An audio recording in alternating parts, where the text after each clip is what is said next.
झांसी में दिनांक 14 अप्रैल 2026 को शिरोमणि गुरु रविदास आश्रम समाज उत्थान एवं प्रबंध समिति अम्बेडकर नगर तालपुरा में भारत रत्न डॉक्टर बी.आर. अम्बेडकर जी के 135वें जन्मोत्सव पर विशाल शोभा यात्रा रविदास आश्रम तालपुरा समिति के प्रबंधक एडवोकेट चंद्रभान आदिम संरक्षक रमेश चंद्र ससैया सुंदर सिंह चावला ने शोभा यात्रा को हरी झंडी दिखाकर शुभारंभ किया। शोभा यात्रा रविदास आश्रम से प्रारंभ होकर बस स्टैंड, सदर बाजार, अम्बेडकर चौराहा, कचहरी चौराहा, जोकनबाग चौराहा, रानी महल, सुभाषगंज होते हुए तालपुरा समापन हुआ। शोभा यात्रा में डीजे, घोड़े, बग्गी, ई रिक्शा जिस पर महापुरुषों के चित्र रहे, जिसमें शोभा यात्रा का स्वागत एसएसपी बीबीजीटीएस मूर्ति ने अपना आला अफसरों के साथ अम्बेडकर चौक तालपुरा पर किया।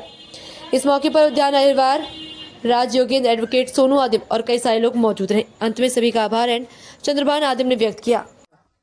आज बाबा साहब का जन्मदिन बड़े हर्षोल्लास से मनाया जा रहा है। बाबा साहब डॉक्टर अम्बेडकर जी की जो शोभा यात्रा है, हम लोगों ने संत रविदास आश्रम से प्रारंभ की। उसके बाद सदर बाजार से होते हुए कचहरी चौराहा से गोविंद चौराहा, मिनरवा, रानी महल होते हुए तलैया, ओरछा गेट, काली माई, तालपुरा से समापन संत रविदास आश्रम में होगा। कितने वर्ष होगा इस यात्रा को निकलते? इस यात्रा को निकलते हमारे लगभग 55 वर्ष हो गए हैं। लगातार हमारे बुजुर्ग करते आ रहे हैं, अब हम करेंगे और आने वाले हमारी युवा पीढ़ी करेगी। चुनाव आज तक जो बाबा साहब के नाम से नफरत करते थे, वो आज भी बाबा साहब के सामने सर झुका रहे हैं। ये हमारे बाबा साहब का करिश्मा है। बाबा साहब ने समता समानता की बात कही।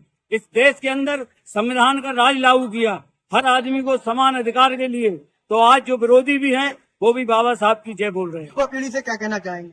युवा पीढ़ी से हमारा यही संदेश है कि जो बाबा साहब का विचार है उसको आत्मसात करें और देश को आगे बढ़ाने का काम करें। क्या कहना चाहेंगे? आज लगातार कार्यक्रम जारी है, यात्रा चल रही है। आज का बड़ा खुशहाल दिन है और यह रविदास आश्रम तालपुरा से यात्रा सलामी इस बार जो यात्रा का आयोजन युवा पीढ़ी ने किया है और बड़े हर्षोल्लास के साथ किया है और आगे भी और ऐसे करते रहेंगे। हमारे भाई साहब संतान जी ऐसा ही दिशा निर्देश देते रहेंगे और लोगों को आगे बढ़ाते रहेंगे और इसी तरह दर बदर आगे और भी जयंतियां इसी तरह से और बड़े भव्य रूप में मनाई जाए। इस बार जो भव्यता दिखी है उसको लेकर क्या संदेश पहुंचने वाला है? से समतामूलक समाज की स्थापना की बात होगी, बाबा साहब के विचारों की बात होगी, उनको घर घर संदेश तक पहुंचाया जाए।